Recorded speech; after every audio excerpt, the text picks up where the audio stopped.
کنیز کیا ہے؟ کیا آج کے دور میں ایک مسلمان اپنی بیوی کے ہوتے ہوئے کنیز رکھ سکتا ہے؟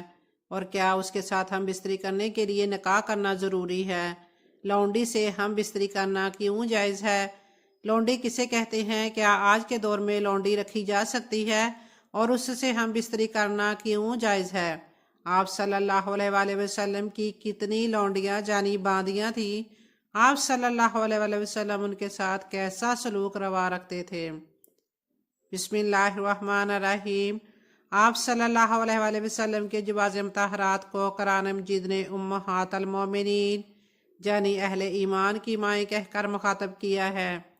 جواز مطہرات کی کل تعداد 11 ہے، جن میں سے 2 کا انتقال آپ صلی اللہ علیہ وآلہ وسلم کی حیات طیبہ میں ہو گیا تھا، حضرت خدیجہ رضی اللہ تعالیٰ عنہ اور حضرت زینب بنت خزیمہ رضی اللہ تعالیٰ عنہ، جبکہ آپ صلی اللہ علیہ وسلم کے وصال کے وقت 9 جواز مطہرات آپ صلی اللہ علیہ وآلہ وسلم کے نکاح میں تھیں۔ آپ صلی اللہ علیہ وسلم کی 4 باندیاں بھی تھیں، حضرت ماریہ قبطیہ رضی اللہ تعالیٰ عنہ۔ شاہ مقوقس نے باندی کے طور پر ماریہ بن شمون قبطیہ رضی اللہ تعالیٰ عنہ کو آپ صلی اللہ علیہ وسلم کی خدمت میں بھیجا، مگر 6 ہجری میں آپ صلی اللہ علیہ وسلم نے آپ رضی اللہ تعالیٰ عنہ سے نکاح کر لیا۔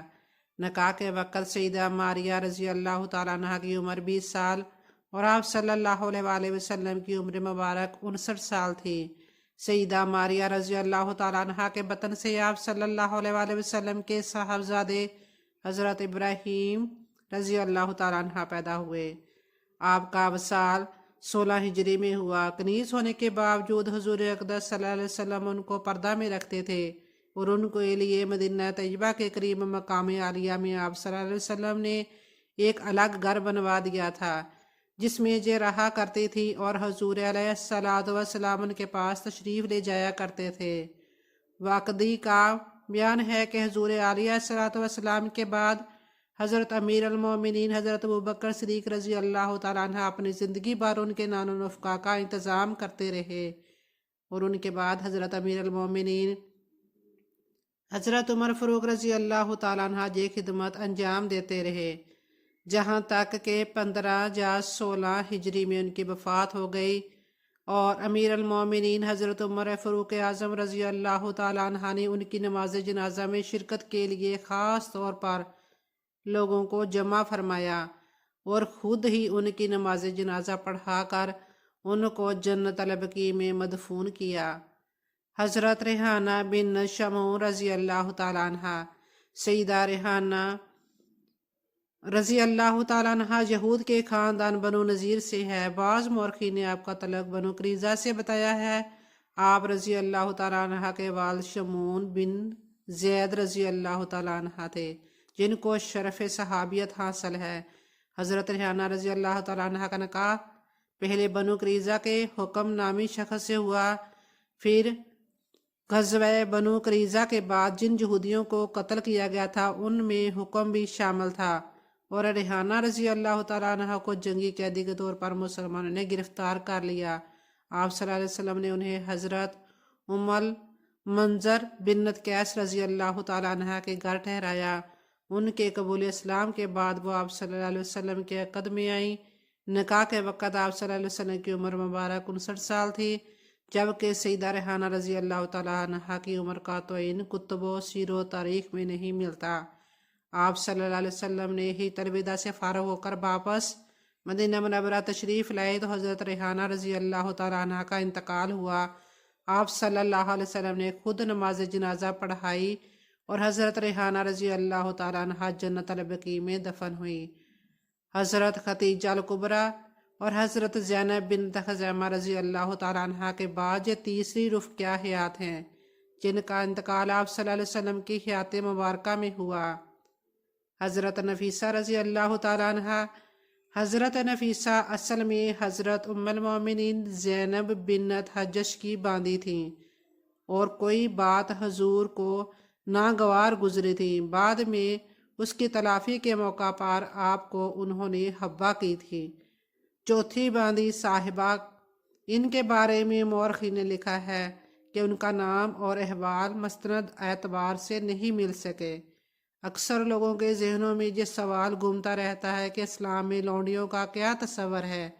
یہ سوال کیا جاتا ہے کہ قرآن مجید میں اگر ان کا ذکر آ گیا ہے تو قرآن مجید کے احکام کی ابدی نوعیت کے پیش نظر ان سے جنسی تعلق قائم کرنا ابھی بھی جائز ہونا چاہیے، بلکہ عملی طور پر بہت سے لوگ آج بھی گھریلو خادموں سے یا بے سہارا لڑکیوں کو اپنے پاس رکھ کر اسی بنیاد پر ان سے تعلق قائم کرتے ہیں۔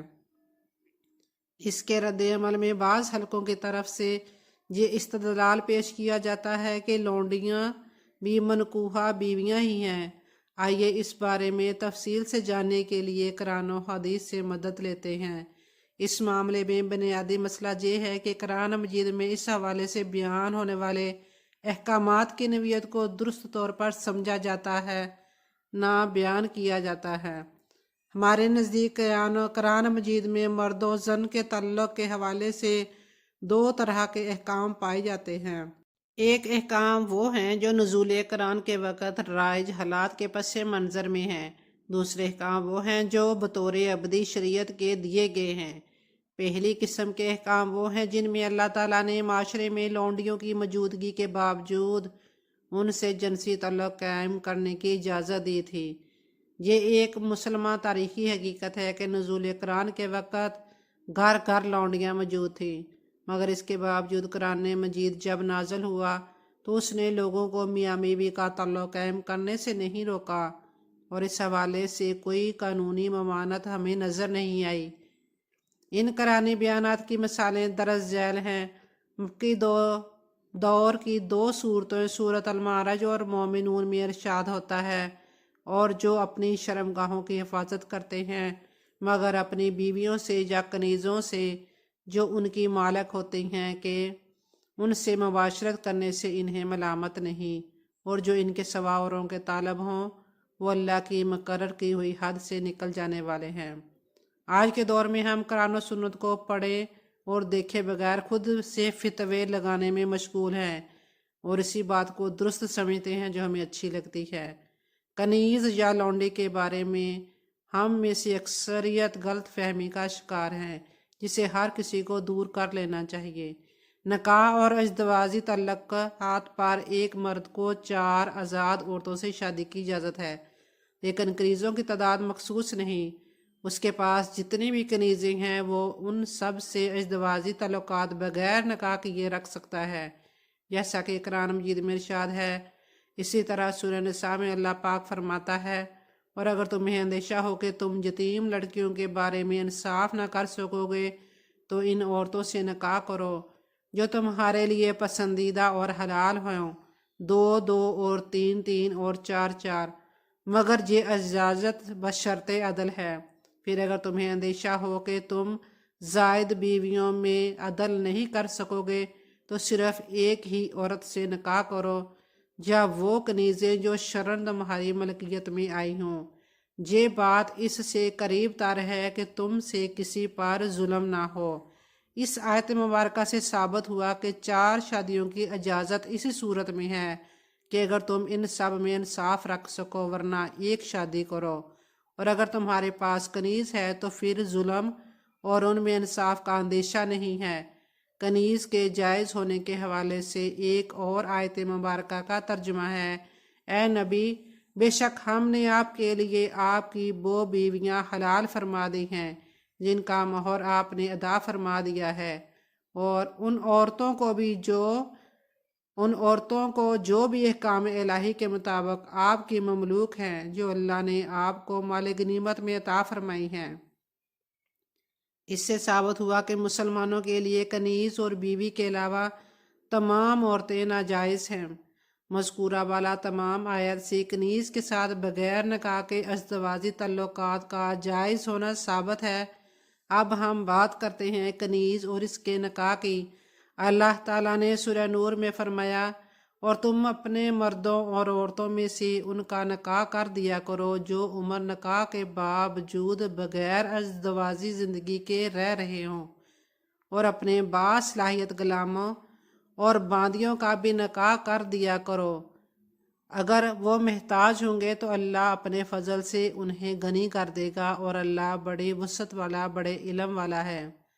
اگر کوئی مسلمان کسی کنیز سے شادی کرنا چاہے تو اس کے لیے کنیز کا مسلمان ہونا ضروری ہے، اسے آزاد کر کے نکاح کر سکتا ہے۔ اگر وہ چاہے تو وہ اپنی کنیز کا نکاح کہیں اور کرا دے، یہ اس کے لیے ثواب کا کام ہے، جیسا کہ ارشاد باری تعالیٰ ہے، باندی سے اس کے آقا کے لیے جنسی خواہش پوری کرنا جائز ہے۔ قرآن کریم کی آیت اور احادیث بھی صراحت کے ساتھ اس کا جواز ثابت ہے، مگر باندیوں اور لونڈیوں سے مراد کیا ہے اسے سمجھ لینا چاہیے۔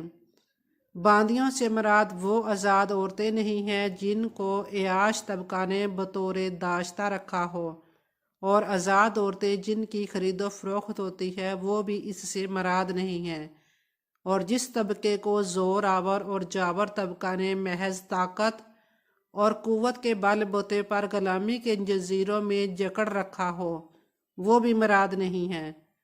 باندیوں سے مراد شرعی باندیاں ہیں، اور شرعن باندیوں سے مراد وہ غیر مسلم عورتیں ہیں جو جہاد کے بعد غنیمت میں حاصل ہو گئی ہوں، پھر خواہ گرفتاری کے بعد وہ اسلام قبول کر لیں تو بھی باندی رہ سکتی ہیں، لیکن پہلے سے مسلمان ہو تو انہیں گرفتار کر کے باندی بنانا جائز نہیں ہے۔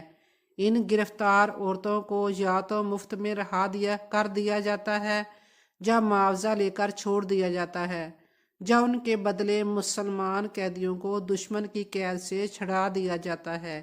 لیکن اگر انہیں احسان کے طور پر آزاد کر دینا ملکی مصلحت کے خلاف ہو اور وہ فدیہ بھی ادا نہ کریں اور تبادلہ اسیر ان کی بھی صورت نہ بن سکے، تو پھر اسلامی علاقہ جانی دارالاسلام میں لانے کے بعد خلیفہ وقت انہیں غازیوں میں تقسیم کر دیتا ہے۔ اس تقسیم کی حکمت بھی ملکی اور تمدنی مصالح معاشرے کی بہبود اور خود ان باندیوں کا تحفظ اور انہیں معاشرے کا ایک معزز رکن بناتا ہوتا ہے۔ تقسیم کے بعد آقا اگر اس باندی کا کسی سے نکاح کر دے تو وہ اپنے مالک کے لیے حرام اور صرف اپنے شوہر کے لیے حلال ہوتی ہے، اور اگر آقا چاہے تو اسے آزاد کر کے اس سے نکاح کر سکتا ہے، یا بغیر نکاح کے محض استبراء رحم کرنے اس سے ازدواجی تعلق قائم کر سکتا ہے، اور اگر اس تعلق کے نتیجے میں اولاد پیدا ہو گئی تو وہ باندی مالک کے مرنے کے بعد آپ ہی آپ آزاد ہو جاتی ہے۔ غلاموں باندی کا دستور اسلام سے قبل قدیم زمانے سے چلا آ رہا تھا، اور ہر قوم میں یہ عادت پائی جاتی تھی، خواہ عیسائی ہوں یا یہودی، ہندو ہوں یا دیگر اقوام۔ اسی طرح عربوں میں بھی دستور کثرت سے رائج تھا۔ حضور نبی کریم صلی اللہ علیہ وآلہ وسلم کی بعثت سے قبل غلام یا باندی بنانے کے مختلف طریقے لوگوں میں رائج تھے۔ جنگی قیدیوں کو غلام یا باندی بنانے کا طریقہ لوگ فقر و فاقہ کے باعث یا قرض کے دباؤ میں آ کر اپنے بچوں کو یا خود اپنے آپ کو کسی کے ہاتھ فروخت کر دیتے، اور وہ ان کو اپنا غلام یا باندی بنا لیتے۔ کسی جرم کی پاداش قتل بازی میں مارے جانے کی صورت میں لوگ غلام بنا لیے جاتے تھے، جو بھی کسی کو چرا کر لے آتے اور زبردستی غلام یا باندی بنا لیتے وغیرہ۔ حضرت محمد صلی اللہ علیہ وسلم نے غلامی کی ان تمام صورتوں کو سخت، ناجائز اور موجب عذاب الہی قرار دیا، اور صرف ایک صورت کو باقی رکھا، یعنی وہ کفار جو جنگ میں گرفتار کیے جائیں۔ مسلمان حاکم کو اختیار ہے کہ اگر مقتضائے مصلحت و سیاست بہتر سمجھے تو ان کفار قیدیوں کو غلام باندی بنا لے، اور جو افراد پہلے سے غلامی کے جنزیر میں ہوں انہیں بھی مختلف کفارات میں آزاد کرنے کے احکام قرآن مجید اور احادیث نبویہ میں آئے ہیں۔ احادیث مبارکہ سے یہ بات معلوم ہوتی ہے کہ غلامی در حقیقت اللہ تعالیٰ کی طرف سے عذاب اور سزا کی ایک صورت ہے جو کفر کی جزا کے طور پر پچھلی امتوں میں جاری کی گئی، اور مسلمانوں کے لیے بھی کسی کو ابتداً غلام بنانے کی اجازت اسی حالت میں باقی رکھی گئی کہ جو کافر اسلام کے مقابلے پر آ جائیں تو ایسی حربی کافروں کو مخصوص احوال میں غلام بنانے کی اجازت دی گئی۔ خلاصہ یہ ہے کہ دین اسلام میں ابتداً غلام بنانے کا حکم یا ترغیب نہیں ہے، بلکہ مخصوص احوال میں اس کی گنجائش دی ہے جو اجازت کے درجے میں ہے۔ چونکہ غلام بنانا اسلام میں بطور حکم نہیں بلکہ بطور اجازت ہے، تو مسلمانوں کو اس بات کی اجازت ہے کہ جب وہ قرینِ مصلحت سمجھیں غلام بنانے کا سلسلہ موقوف رکھیں۔ موجودہ دور میں اقوام متحدہ کی سطح پر تمام رکن ممالک کے مابین غلامی کا سلسلہ موقوف کرنے کا معاہدہ ہو چکا ہے، اس لیے اس دور میں مسلمانوں نے بھی یہ سلسلہ بالکل موقوف کر دیا ہے۔ لہٰذا جو ممالک اس معاہدے میں شامل ہیں انہیں معاہدے کی روح سے اس کی پاسداری کرنی لازم ہے۔ لہٰذا موجودہ دور میں کسی عورت کو باندی یا لونڈی نہیں بنایا جا سکتا، اس لیے کہ غلام باندی بنانے کی اجازت جن صورتوں میں ہے جو ان میں داخل نہیں ہے۔ اس کے لیے جو شرائط ہیں کہ شرع جہاد ہو اور امام المسلمین کی رائے ہو اور مسلمان اور غیر مسلموں میں ایسا کوئی معاہدہ نہ ہو جس کی روح سے ایک دوسرے کے قیدیوں کو غلام نہ بنایا جا سکتا ہو، وغیرہ وغیرہ۔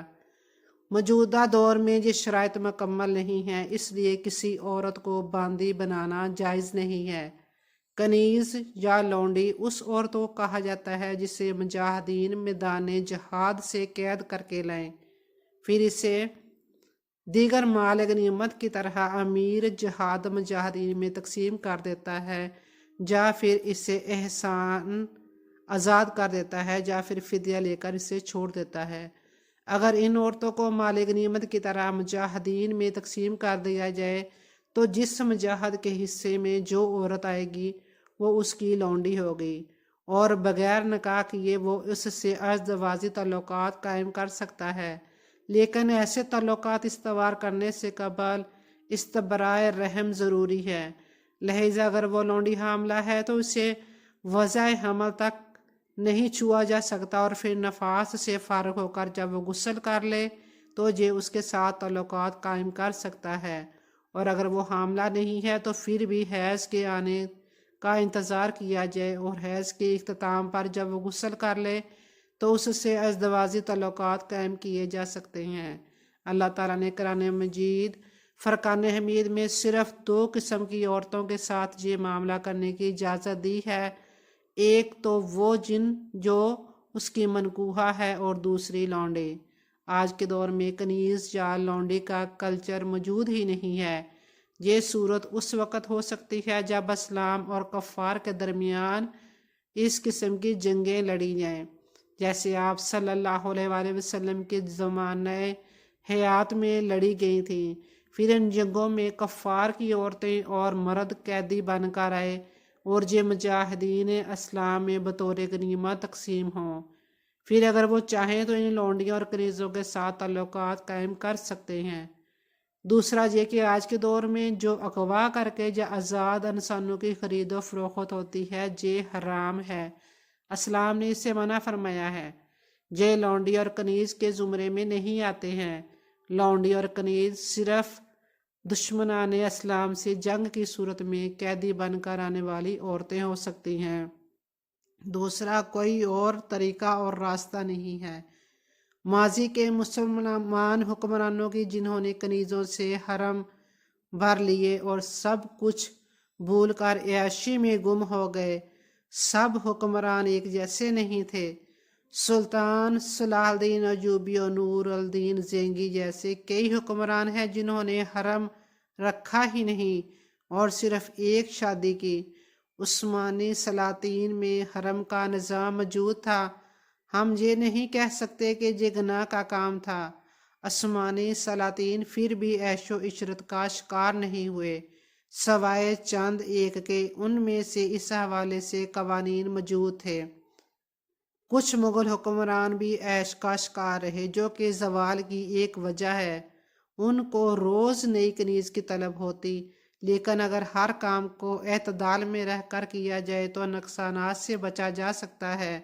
جو لوگ یہ سمجھتے ہیں کہ مسلم حکمران کنیزیں رکھ کر گناہ کرتے ہیں اور اس طرح ان کی اولاد بھی ناجائز ہے، حالانکہ ایسا نہیں ہے۔ یہ اب ان کا ذاتی فعل ہے کہ وہ عیش میں پڑیں، یا حدود میں رہیں۔ آج کے دور میں چونکہ غلام اور کنیز کا تصور ختم ہو چکا ہے، تو ہمارے پاس صرف نکاح ہی جائز اور واحد راستہ ہے۔